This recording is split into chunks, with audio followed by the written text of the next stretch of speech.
Fala galera, bom demais? Todo mundo de boa aí?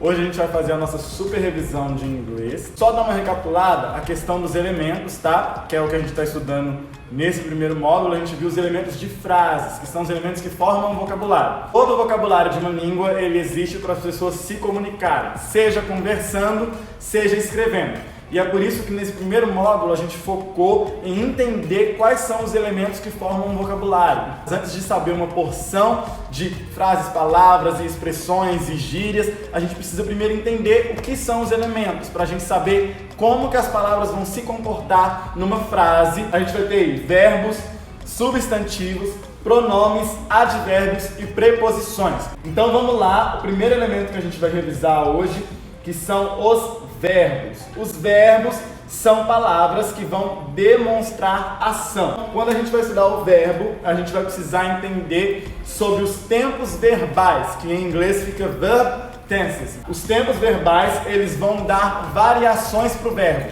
Isso vai gerar a concordância verbal. Em inglês, nós temos os principais tipos de tempos verbais, que são past, present e future, passado, presente e futuro. Cada um deles vai se subdividir em outras 4 variações: simple, continuous, perfect, perfect continuous. Vamos ver aqui a frase I study English. Eu estudo inglês. A gente vai ter aqui no quadrinho então o past simple, que é I studied English. Então eu transformo eu estudo inglês em eu estudei inglês. A gente vai ter o past perfect, I had studied English. A diferença entre os dois aqui é o prefixo, o had. A gente vai ter o past continuous, I was studying English, quando eu estou falando sobre uma ação que aconteceu no passado, mas ela estava acontecendo. Então, eu estava estudando inglês. E o past perfect continuous, é quase um trava-língua.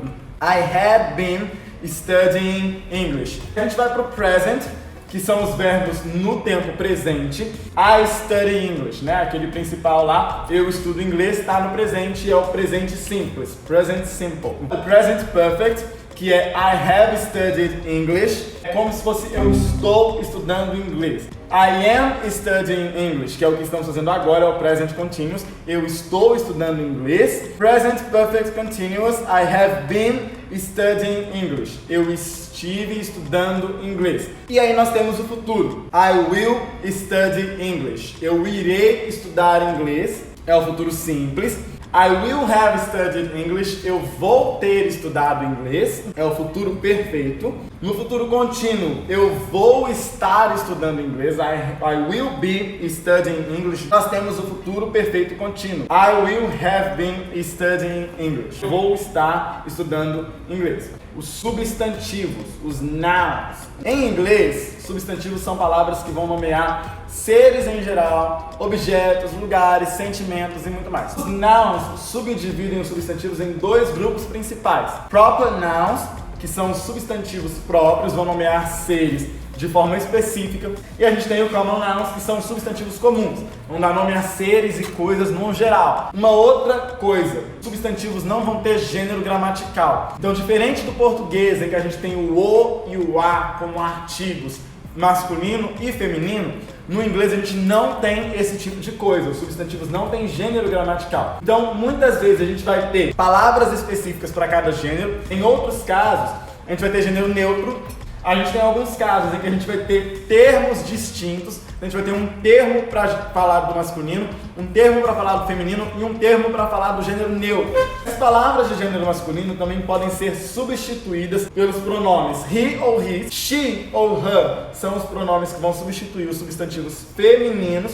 E quando a gente tem um substantivo de gênero neutro, a gente vai usar o pronome it para substituir. Os plurais no inglês não é tão simples quanto colocar a letra S no final, igual é com a maioria das palavras em português.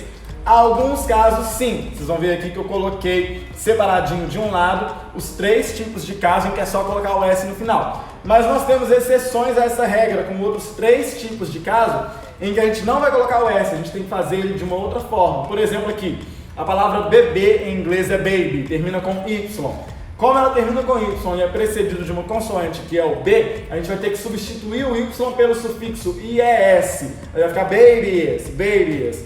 Palavras terminadas com S, SS, CH, SH, X Z e O, que basta acrescentar o sufixo ES. Então não é, você vai colocar ES. Por exemplo, aqui eu coloquei tomate, tomato, a gente vai colocar no plural tomatoes, com o ES no final. Em palavras terminadas com F ou FE, a gente vai substituir o F ou o FE pelo sufixo VES, V-E-S. Como no exemplo aqui, o wolf termina com F, a gente vai colocar no plural, a gente vai colocar wolves. A gente vai substituir o F por essas 3 letrinhas no sufixo. E ainda tem uma 7ª regra de plural em inglês, que é dos plurais irregulares, quando uma palavra ela muda completamente para poder determinar o plural. A gente vai ter os pronomes. Os pronouns, eles são utilizados para substituir os sujeitos. É quando ao invés de eu falar que o Doni está sentado atrás do celular, eu falo que ele está sentado atrás do celular. Eles vão ser divididos em personal pronouns, pronomes pessoais, ou possessive pronouns, tá? Os personal pronouns, os pronomes pessoais, eles vão ser subdivididos em outros 2 tipos, que é o subject pronouns e o object pronouns, subjetivos e objetivos, tá? Nos pronomes possessivos, possessive pronouns, a gente vai ter a frase, na frase o sujeito vai ser substituído por um adjetivo possessivo ou por um pronome possessivo. São os 2 tipos que ele vai se subdividir.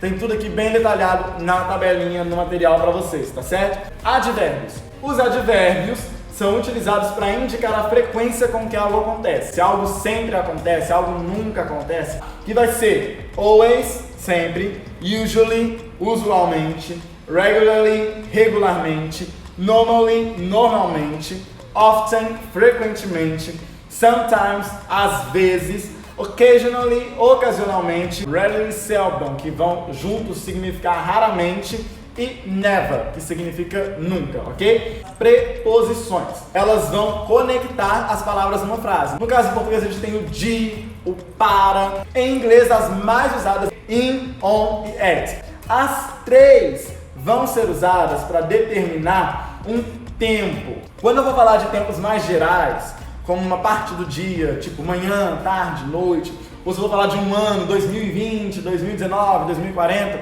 eu vou usar o in. Por exemplo, aqui eu coloquei a frase, eu bebo café de manhã. I drink coffee in the morning. Por quê? Porque morning, manhã, é um contexto geral. O on é para quando eu vou falar de tempos mais específicos, como dias e datas, tá? Eu nasci no dia 4 de maio, May the 4th be with you. I was born on May the 4th. Tem uma data específica, então eu vou usar o on para poder me referir a essa data específica. E o at vai ser para quando eu me referir a horários, eu vou usar o at. Nossa reunião é às 15 horas. Our meeting is at 3 p.m. Por quê? Porque eu estou usando um horário muito específico. Não estou só falando que é na quarta-feira, ou não estou só falando que vai ser na parte da tarde. Eu estou usando um horário específico da quarta-feira na parte da tarde. Aí eu vou usar a preposição at. Galera, então, fechamos aqui a revisão, ok? Essas foram as matérias que a gente viu. A gente estudou aí os vocabulários, os tipos de elementos que compõem um vocabulário, que compõem uma frase, para a gente saber se comunicar, saber escrever, saber passar uma informação, tá? Tem as aulas no YouTube, todas disponíveis com material que vocês podem revisar e podem rever, ok? Não deixem de estar comunicando com a gente, mandando suas dúvidas, mandando o que vocês estão achando. Continuem se cuidando, continuem usando máscara, álcool em gel, continuem não tossindo em público, que é melhor assim, tá bom? Beijão pra vocês e até a próxima.